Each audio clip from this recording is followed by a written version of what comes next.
लोग थे उन्होंने गैलीलियो को जेल में डाल दिया था। क्यों डाल दिया था? क्योंकि गैलीलियो ने उनसे ये बताया था उस समय कि जो अर्थ है वो सन के अराउंड घूमती है, और उस समय मानना ये था कि बाइबल की किताबों में लिखा है अर्थ नहीं बल्कि सन अर्थ के चारों तरफ घूमता है। तो बताया तो हालांकि गैलीलियो ने सही, लेकिन वहां के चर्च के पादरियों ने कहा हाँ तुम बाइबल को झूठा बताओगे, बाइबल गलत है। कहा बाइबल ना गलत है, ठीक है। तो उनको पकड़ के फिर जेल में डाल दिया।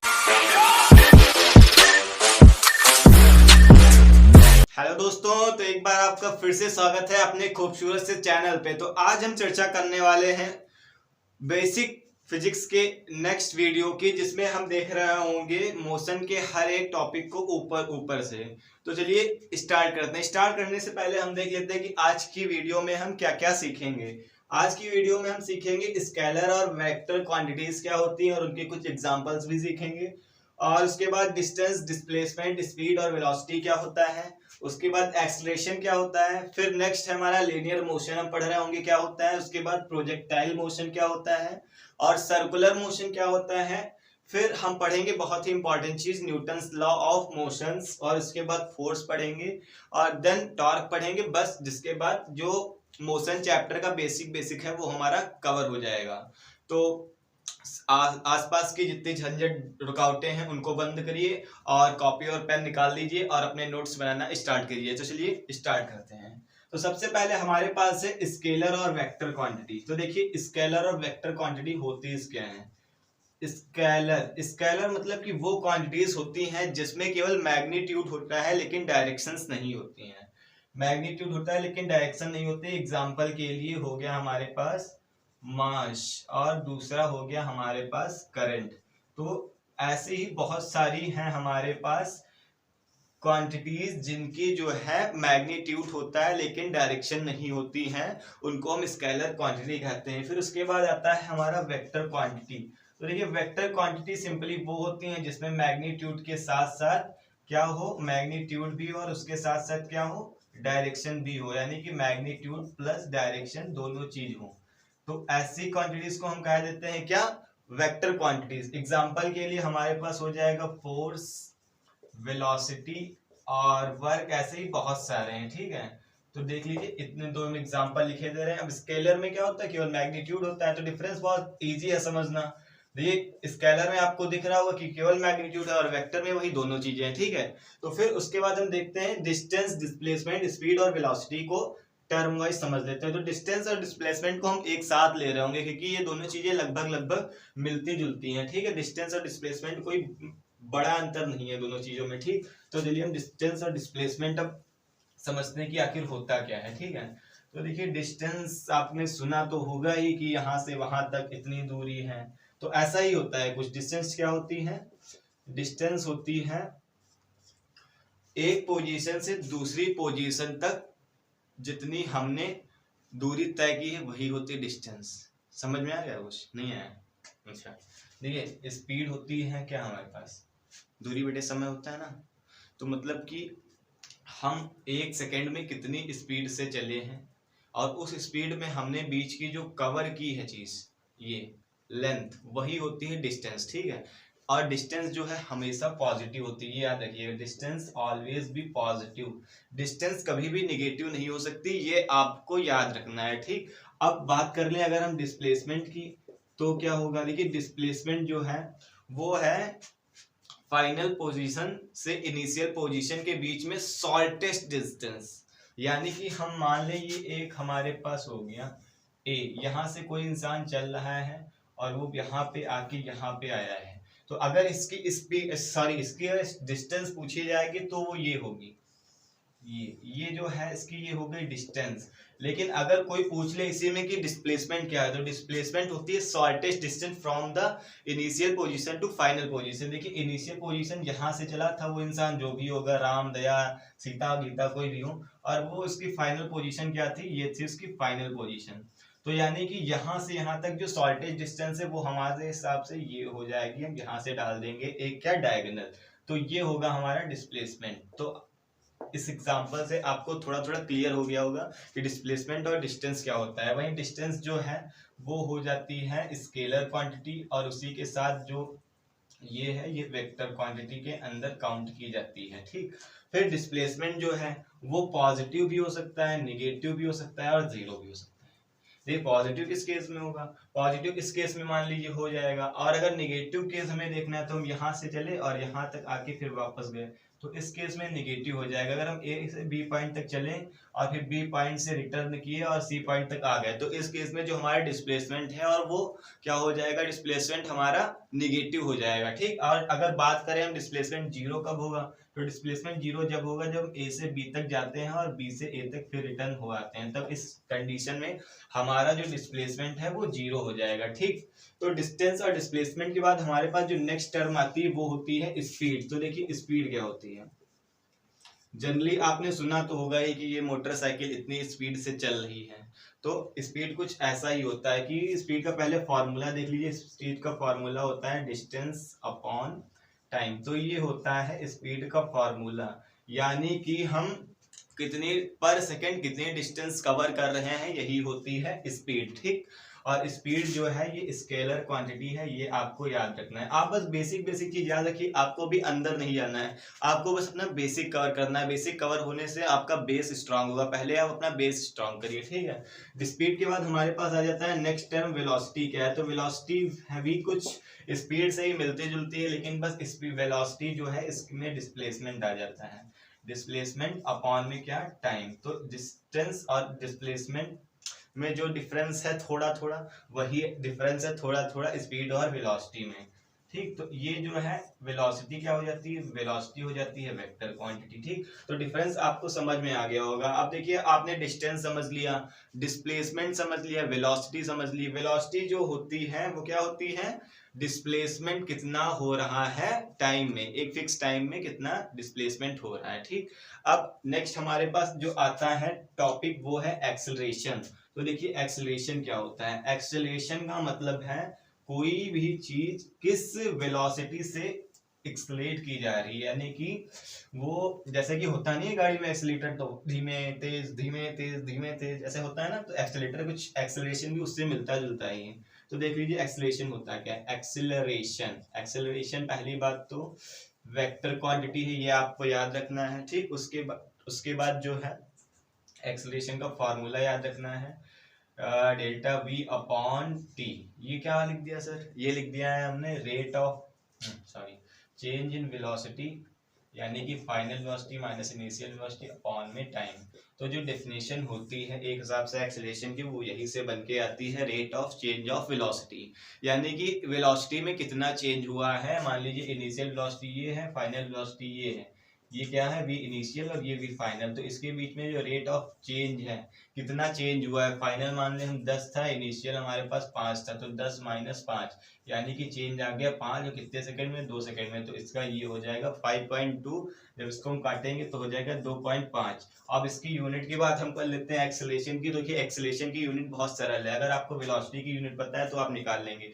वेलोसिटी की यूनिट आपको पता ही होगी क्योंकि पिछली वीडियो में हमने डिस्कस कर चुके हैं कि वेलोसिटी का फार्मूला हमारे पास क्या होता है। वेलोसिटी का फार्मूला हमारे पास जो है वो होता है डिस्प्लेसमेंट अपॉन में टाइम, और डिस्प्लेसमेंट एक हिसाब से क्या है, लेंथ है, तो लेंथ मीटर में मेजर की जाती है और वही टाइम सेकंड में, यानी कि डिस्प्लेसमेंट का जो यूनिट होगा वो हो जाएगा मीटर पर सेकंड, और साथ में टाइम तो सेकंड होता ही है, यानी कि एक्सेलरेशन की जो यूनिट होगी वो हो जाएगी मीटर पर सेकंड स्क्वायर, ठीक। और एक्सेलरेशन क्या है, एक्सेलरेशन जो है वो है वेक्टर क्वांटिटी, ठीक। उसके बाद एक्सेलरेशन पॉजिटिव हो सकता है, नेगेटिव हो सकता है। हाँ, तो हम ये कह रहे थे कि एक्सेलरेशन जो है वो जीरो भी हो सकता है, किस कंडीशन में, जब वेलोसिटी दोनों जगह चेंज ना हो रही हो, यानी कि कांस्टेंट वेलोसिटी हो, इनिशियल भी 5 और फाइनल भी 5, तो 5 माइनस 5 यानी कि जीरो हो जाएगा एक्सेलरेशन, ठीक है। एक्सेलरेशन के बाद जो हमारा नेक्स्ट टर्म है या नेक्स्ट टॉपिक है वो है लीनियर मोशन। तो लीनियर मोशन का मतलब 1D मोशन भी होता है, यानी कि स्टार्टिंग से लास्ट तक हम जो है एक सरल रेखा गति में चलें तो वो हो जाता है हमारे पास लीनियर मोशन। क्या होगा लीनियर मोशन, देखिए लीनियर मोशन यानी कि यहाँ से कोई ऑब्जेक्ट चला और यहाँ तक उसकी लाइन जो है ये ऐसे ऐसे ये नहीं है, ठीक है, यानी कि उसका जो पाथ है चलने का वो ये है, ए से बी तक वो गया है, अगर वो इस वेलोसिटी जो है वो उसकी कांस्टेंट है। अगर कोई व्यक्ति कांस्टेंट वेलोसिटी से चल रहा है एक सीधी लाइन में तो उसी मोशन को कहते हैं हम लीनियर मोशन। तो इतना ही होता है लीनियर मोशन। उसके बाद हमारा जो नेक्स्ट टॉपिक है या फिर नेक्स्ट टर्म है वो है प्रोजेक्टाइल मोशन। तो देखिए प्रोजेक्टाइल मोशन को हम हिंदी में कहते हैं प्रक्षेप्य गति। क्या कहते हैं हिंदी में? प्रक्षेप्य गति। ये गति कुछ ऐसी होती है कि इसमें जो है जो वस्तु चल रही है उसकी चलने की दिशा और उसकी वेलोसिटी की दिशा दोनों डिफरेंट होती हैं। अब समझे नहीं होंगे आप ना, एग्जांपल लेते हैं। मान लीजिए आपने बॉल फेंकी, ठीक, या फिर मान लीजिए कोई चीज आपने फेंकी, आपने मान लीजिए कोई रॉकेट उड़ा ऐसे गिर के गिरा, या फिर बॉल आपने फेंकी, देखिए बॉल ये है तल, ठीक है, एग्जांपल समझते हैं। ये एक तल है, यानी कि ये तल है और आपने बॉल, ये यहाँ पे आप खड़े हैं, ठीक, ये आप हैं, ये कौन है? ये आप हैं, ठीक है, आपने, चलो मैं हूं, आप इंसल्ट फील ना करें, मैं हूं। अब हमने यहां से बॉल ली और ये बॉल हमने फेंकी कुछ यूं, तो कुछ दूर ये ऐसे जाने के बाद इसका जो डायरेक्शन है वो ये हो गया। ये जो मोशन होता है यही होता है प्रोजेक्टाइल मोशन, यानी कि कुछ थीटा के एंगल पे चीजों को फेंकना ही कहलाता है प्रोजेक्टाइल मोशन। प्रोजेक्टाइल मोशन को कहते हैं हम 2D मोशन, यानी कि इसमें दो विमीय गति होती है। कैसे दो विमीय गति होती है? देखिए यहाँ तक कुछ था, यहाँ तक जो है पिंड का वेग इधर था और पिंड भी इधर था। अब पिंड का वेग इधर है और पिंड की डायरेक्शन चेंज हो गई है, ठीक। तो याद रखिएगा, अगर इसकी कोई एग्जांपल आपसे पूछ ले तो आप बता देंगे बॉल को फेंकना, रॉकेट का उड़ान भरना। तो ऐसे ही बहुत सारे इसके एग्जाम्पल हो जाएंगे। रॉकेट का उड़ान भरना। अब कोई पूछे कि हम प्रक्षेप गति में किस थीटा के एंगल पे रख के चीज को फेंके कि वो सबसे दूर जाए, मतलब कि मान लीजिए हमने, अरे मार्कर गया, मान लीजिए ये हमने उठाया मार्कर और इसको हमने ये लिया और ये फेंका, ये होगी तो प्रोजेक्टाइल मोशन ही। तो हम इसको किस एंगल पे फेंके, ये हमारे हाथ से इसका एंगल कितने का बना हो कि सबसे दूर जाए, तो वो जो एंगल यानी कि थीटा का वैल्यू होता है वो होता है 45 डिग्री। ये आपको वैल्यू याद रख लेनी है, ठीक। तो इसमें इतना ही लगभग है। उसके बाद आ जाता है हमारा सर्कुलर मोशन। तो देखिए सर्कुलर मोशन का मतलब है वृत्तीय गति, यानी कि गोले के अंदर होने वाली गति, ठीक। तो ये मान लिया हमने एक कोई गोलवा है और इसकी रेडियस r है, ठीक। तो और यहाँ पे कोई पार्टिकल है, पार्टिकल मान लेते हैं या फिर इलेक्ट्रॉन मान लेते हैं जो कि चल रहा है, उसकी वेलोसिटी v है। तो कुछ टाइम के बाद ये यहाँ से यहाँ पहुंचेगा तब इसकी वेलोसिटी इधर होगी, कुछ टाइम के बाद ये यहाँ पहुंचेगा तब इसकी वेलोसिटी इधर होगी, और कुछ टाइम के बाद ये इलेक्ट्रॉन यहाँ पहुंचेगा तो इसकी वेलोसिटी इधर होगी। यानी कि हर सेकंड में सर्कुलर मोशन में जो है जो पार्टिकल चलता है उसकी वेलोसिटी चेंज होती रहती है, ठीक। अब ये तो हो गया हमारा सर्कुलर मोशन की वृत्ताकार पथ पर गति करने वाले जो पिंड होते हैं उनकी गति को हम कहते हैं वृत्तीय गति। लेकिन अब वृत्तीय गति के लिए कुछ इंपॉर्टेंट चीज है वो देख लीजिए। देखिए वृत्तीय गति के लिए पहली इंपॉर्टेंट चीज क्या है हमारे पास? Centripetal force. अगर सेंट्रीपिटल फोर्स नहीं होगा तो वृत्तीय गति लगभग असंभव है, ठीक। तो देखिए हम वृत्तीय गति के बाद हम इसके लिए इंपॉर्टेंट जो चीज है सेंट्रीपिटल फोर्स, ये समझ लेते हैं। ये सेंट्रीपिटल में आप सेंटर वर्ड सुन रहे होंगे, सेंटर का मतलब होता है केंद्र, तो ऐसा ही है कुछ सेंट्रीपिटल फोर्स, यानी कि सेंटर की तरफ लगने वाला फोर्स ही कहलाता है सेंट्रीपिटल फोर्स। तो सेंट्रीपिटल फोर्स क्या होता है? सेंटर की तरफ लगने वाला फोर्स।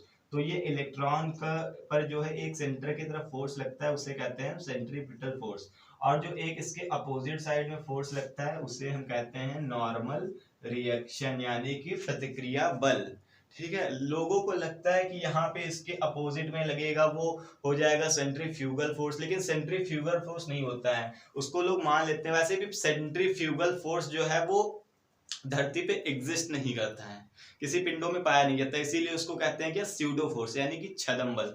ये जो है अभिकेंद्री बल की डेफिनेशन होती है कि ऐसे फोर्सेस जो कि एग्जिस्ट नहीं करते हैं, बस उनको जड़त्वीय नियम में दिखाने के लिए मान लिया जाता है, जड़त्वीय नियम के लिए लागू नहीं होते, बस उनको मान लेते हैं, उन्हीं को कहते हैं अभिकेंद्री नहीं अपकेंद्री, यानी कि सेंट्रीफ्यूगल फोर्स। तो सेंट्रीपिटल फोर्स हमने बता दिया, सेंटर की तरफ लगने वाला फोर्स होता है सेंट्रीपिटल फोर्स। सेंट्रीपिटल फोर्स की डेफिनेशन तो हो गई है। अब देखिए फॉर्मूला जो इसका होता है वो होता है mv²/r। अब m क्या है, m देखिए जैसे कि इसमें हमने एग्जांपल इलेक्ट्रॉन लिया है, तो इलेक्ट्रॉन का मास हो जाएगा, इलेक्ट्रॉन का मास अब याद ही रख लीजिए 9.1 इंटू 10⁻31 kg, ये इलेक्ट्रॉन का मास होता है। और v² यानी कि किस वेलोसिटी से इलेक्ट्रॉन चल रहा है, और r यानी कि इस गोले से रेडियस की क्या वैल्यू है वो रखेंगे तो हमें सेंट्रीफ्यूगल फोर्स का मान मिल जाएगा। ठीक, नेक्स्ट हमने अभी सेंट्रीफ्यूगल फोर्स देख ही लिया है तो उसकी बात ही नहीं करते हैं। तो हमारा भी हो गया, क्या क्या हो गया हमारा, स्केलर एंड वेक्टर क्वांटिटीज हो गई, डिस्टेंस, डिस्प्लेसमेंट, स्पीड, वेलोसिटी हो गया, एक्सेलरेशन हमने पढ़ लिया, लीनियर मोशन पढ़ ली हमने, प्रोजेक्टाइल मोशन पढ़ ली, और उसके बाद सर्कुलर मोशन भी पढ़ ली। तो अब हम जो है पढ़ेंगे क्या, अब हम पढ़ेंगे सबसे इंपॉर्टेंट टॉपिक आज का, वो है न्यूटन्स लॉ ऑफ मोशन, जो दिन रात सुबह शाम भोर पहर दिखते ही रहते हैं आपको, न्यूटन्स लॉ ऑफ मोशन। तो अब हम पढ़ेंगे क्या, न्यूटन्स लॉ ऑफ मोशन। अब हमारा टॉपिक बचा है वो है भी पहले न्यूटन्स लॉ ऑफ मोशन। तो जैसे कि नाम से पता है न्यूटन्स लॉ ऑफ मोशन को किसने दिया होगा, न्यूटन ने ही दिया होगा। तो जो न्यूटन की बुक थी प्रिंसिपिया, प्रिंसिपिया एक न्यूटन ने बुक लिखी थी इन 1687, इसी बुक में इन्होंने अपने 3 नियमों को दिया था। न्यूटन्स लॉ ऑफ मोशन कितने होते हैं, 3 होते हैं। जो न्यूटन्स का फर्स्ट नियम होता है उसे हम इनर्शिया का भी लॉ कहते हैं, इनर्शियल लॉ। इनर्शिया क्या होता है, तो इनर्शिया क्या होता है अभी आप पहले ये समझ लीजिए। इनर्शिया बेसिकली ये होता है कि अगर कोई ऑब्जेक्ट रेस्ट में है तो वो रेस्ट में रहेगा जब तक कि उस पर कोई एक्सटर्नल फोर्स अप्लाई ना किया जाए, और अगर कोई ऑब्जेक्ट मूविंग है तो वो मूव करता रहेगा जब तक कि उस पर एक्सटर्नल फोर्स लगा के उसे रोका ना जाए। ठीक है, तो यही है, क्या यही है, ये है इनर्शिया। ठीक, तो इनर्शिया लॉ जो है वो पहला लॉ है। इस लॉ से हमें क्या मिल जाता है, इस लॉ से जो है हमें बल की परिभाषा मिलती है। क्या, बल की परिभाषा। अब बल क्या है, बल है फोर्स। तो फोर्स की यहाँ से हमें डेफिनेशन मिल जाती है। फोर्स की डेफिनेशन भी तो कुछ ऐसा ही है, फोर्स एक ऐसा बाह्य कारक है, क्या है, बाह्य कारक, जो किसी वस्तु की पोजीशन को चेंज करने का कोशिश करता है। फोर्स इज अ पुश और पुल विच चेंज और tries to change the position of the object, ये होता है फोर्स ना। तो फोर्स की जो डेफिनेशन मिलती है वो हमें इनर्शिया लॉ यानी कि न्यूटन के फर्स्ट लॉ से मिलती है। अब जो इनर्शिया लॉ है इसे किसने दिया था, इनर्शिया लॉ को दिया था गैलीलियो ने। गैलीलियो ने इनर्शिया लॉ दिया था, इसके साथ इन्होंने एक और इम्पॉर्टेंट चीज डिस्कवर की थी, वो क्या थी, वो थी दूरबीन। गैलीलियो ने दूरबीन खोजी थी, और गैलीलियो को फ्रांस के जो लोग थे, फ्रांस या फिर यूरोप के जो लोग थे, उन्होंने गैलीलियो को जेल में डाल दिया था। क्यों डाल दिया था, क्योंकि गैलीलियो ने उनसे ये बताया था उस समय कि जो अर्थ है वो सन के अराउंड घूमती है, और उस समय मानना ये था कि बाइबल की किताबों में लिखा है अर्थ नहीं बल्कि सन अर्थ के चारों तरफ घूमता है। तो बताया तो हालांकि गैलीलियो ने सही, लेकिन वहां के चर्च के पादरियों ने कहा हाँ तुम बाइबल को झूठा बताओगे, बाइबल गलत है, कहा बाइबल ना गलत है, ठीक है। तो उनको पकड़ के फिर जेल में डाल दिए थे। तो यही होता है कि ज्यादा ज्ञान भी हानिकारक हो जाता है कभी कभी। चलिए ठीक है, देखिए सेकंड लॉ जो है वो ये कहता है कि अगर किसी भी वस्तु पर संवेग लग रहा है तो वह उस वस्तु पर लगने वाले बल के समानुपाती होगा। क्या, किसी वस्तु पर लगने वाला बल उसके संवेग परिवर्तन की दर के समानुपाती होगा, यानी कि P, संवेग P से लिखते हैं ना कि परिवर्तन की दर यानी कि T, इसके समानुपाती होगा। अब देखिए सेकंड लॉ, फर्स्ट लॉ से हमें बल की डेफिनेशन मिली थी फोर्स की, सेकंड लॉ से हमें क्या मिलता है, फोर्स का फार्मूला। सेकंड लॉ से क्या मिलता है, फोर्स का फार्मूला। तो देखिए कैसे मिलेगा फोर्स का फार्मूला। अब मोमेंटम क्या होता है, यहाँ से कांस्टेंट हटेगा तो सॉरी, यहाँ से जब प्रोपोर्शनल का साइन हटता है फिजिक्स में, तो जब भी हटेगा प्रोपोर्शनल का चिन्ह तो एक कांस्टेंट आएगा ही आएगा। तो हम मान लेते हैं यहाँ पे हमारे पास के कांस्टेंट आ गया, और हम के की वैल्यू को 1 एज्यूम कर लेंगे। ठीक है, के की वैल्यू हम 1 मान लेंगे। ठीक, पी क्या होता है, पी होता है मास इनटू वेलोसिटी, हमने नेक्स्ट वीडियो में बताया था। तो ये हो गया मास इनटू वेलोसिटी और अपॉन में टाइम। ठीक, अभी देखिए जो ये है ये हो जाएगा डेल्टा पी। जब यहाँ पे डेल्टा पी लगेगा ना तो यहाँ पे एक बहुत ही अच्छी चीज आएगी, डेल्टा पी के बाद यहाँ पे डेल्टा वी लगेगा। अब डेल्टा वी क्या है, हमने डेल्टा वी आपको बताया था डेल्टा वी क्या होता है, डेल्टा वी, और जो यहाँ पे आपको टी दिख रहा है डेल्टा वी अपॉन में टी, ये किसका फॉर्मूला अभी आपने पढ़ा, एक्सेलरेशन का फॉर्मूला है, तो इसकी जगह एक्सेलरेशन आ जाएगा, तो एफ बराबर के एम ए, ये हो जाएगा, के की वैल्यू 1 है तो एफ बराबर एम ए हो जाएगा ना, यही तो होता है बेसिक फार्मूला फोर्स का, नेक्स्ट वीडियो में बताया था ना हमने। तो हमें सेकंड लॉ से मिल गया क्या, फोर्स का फार्मूला। और थर्ड लॉ क्या है, थर्ड लॉ देख लीजिए, थर्ड लॉ है हमारे पास एक्शन एंड रिएक्शन लॉ, यानी कि अगर हम इस दीवार को ऐसे पुश करेंगे तो दीवार भी हमारी तरफ अपोजिट पार्ट में रिएक्शन लगाएगी, यानी कि किसी भी वस्तु पर अगर हम फोर्स लगाते हैं तो वह भी उल्टी दिशा में, विपरीत दिशा में हमारे ऊपर उतना ही फोर्स लगाता है। ये होता है न्यूटन का तीसरा नियम, इसी को कहते हैं action and reaction law. Every action has a opposite but equal reaction, ये होता है, ठीक। तो एग्जांपल देख लेते हैं इसके, बेसिकली एग्जांपल इसके इंपॉर्टेंट है। पहला तो है रॉकेट का उड़ना, ठीक। दूसरा क्या है, अगर आप नाव में बैठे हुए हैं, नाव जब किनारे आती है तो आप कूदते हैं जब नाव से, तो नाव जो है वो थोड़ा पीछे चला जाता है, तो ये भी उसका एग्जांपल है। और बहुत से एग्जांपल आपको देखने को मिल जाएंगे, जैसे कि अगर आप स्केट बोर्ड पे खड़े हो जाएं, अगर उससे आप कूदने की कोशिश करेंगे तो आपका मुंह टूट जाएगा, क्योंकि इसके पीछे भी क्या है, एक्शन एंड रिएक्शन लॉ।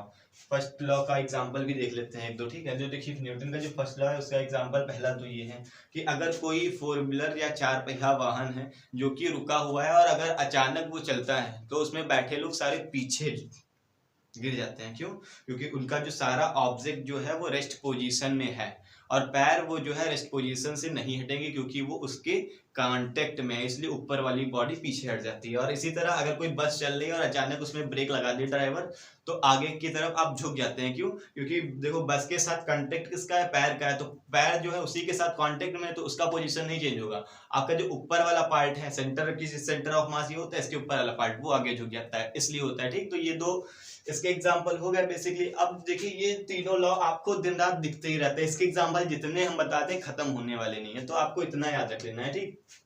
एक चीज और देख लीजिएगा, जो F बराबर एम ए हो गया, अगर आप किसी स्प्रिंग में फोर्स लगाना हो तो वहां पे F बराबर एम ए नहीं लगता है, वहां पे फॉर्मूला लगता है F बराबर के एक्स, जहाँ पे के जो है क्या है, के यहाँ पे कांस्टेंट था, यहाँ पे के है कांस्टेंट, वो है प्रत्यानन बल का कांस्टेंट, प्रत्यानन बल गुणांक कहते हैं इसको, ठीक। तो ये स्प्रिंग में अगर फोर्स लगता है तब इसका फॉर्मूला हमारे पास बदल जाता है, ठीक है। फिर उसके बाद हमारे पास क्या बचा है, फोर्स। तो फोर्स तो हमने पढ़ लिया अभी, लेकिन अब थोड़ा देख लेते हैं फोर्स के अंदर की बात। हमने डिस्कस कर ली थी पिछली वीडियो में, तो अब ज्यादा अंदर नहीं जाना, बेसिक बेसिक देखना है तो देख लेंगे। अब फोर्स के बाद जो हमारा नेक्स्ट टॉपिक बचता है वो जो है वो ये है कि टॉर्क क्या होता है। तो टॉर्क हमने अपनी वीडियोस में बहुत बार डिस्कस किया है कि टॉर्क जो है, अगर कोई भी टेढ़ा इंसान है उसको सीधा करने के लिए, जैसे घर के पिताजी या घर का कोई बहुत तगड़ा तंदुरुस्त आदमी काम आता है, तो वैसे ही फिजिक्स में टेढ़ी चीजों को सीधा करने का काम कौन करता है, टॉर्क करता है। तो यानी कि कोई भी ऑब्जेक्ट हमारे पास है वो इतने डिग्री पे टेढ़ा रखा हुआ है ऐसे, तो जो इसको सीधा करके ऐसे ला दे, तो इसके बीच में जो फोर्स वर्क करता है वही क्या होता है, टॉर्क होता है। तो टॉर्क आपको समझ में आ गया होगा क्या होता है। अब अगर हम बात करें टॉर्क के फॉर्मूले की, तो टॉर्क का फॉर्मूला हो जाता है, टॉर्क को हम लिखते हैं बेसिकली टाउ से, ठीक। और टॉर्क का जो हमारे पास फॉर्मूला हो जाता है वो हो जाता है F इंटू आर। देखिए जहाँ पे F तो फोर्स है, R क्या है, क्रिया रेखा के मध्य की लंबवत दूरी। अब क्रिया रेखा ऐसे कुछ बनती है, इनके मध्य की लंबवत दूरी होती है। तो बस आपको टर्म याद रखनी, क्योंकि आपको बस बेसिक समझना है, आपको डिटेल में अभी नहीं जाना है। तो ये फॉर्मूला होता है टाउ यानी टॉर्क का। टॉर्क का यहाँ से यूनिट अगर हम निकालें तो फोर्स न्यूटन और आर मीटर, तो न्यूटन इंटू मीटर इसका यूनिट हो जाता है, ठीक।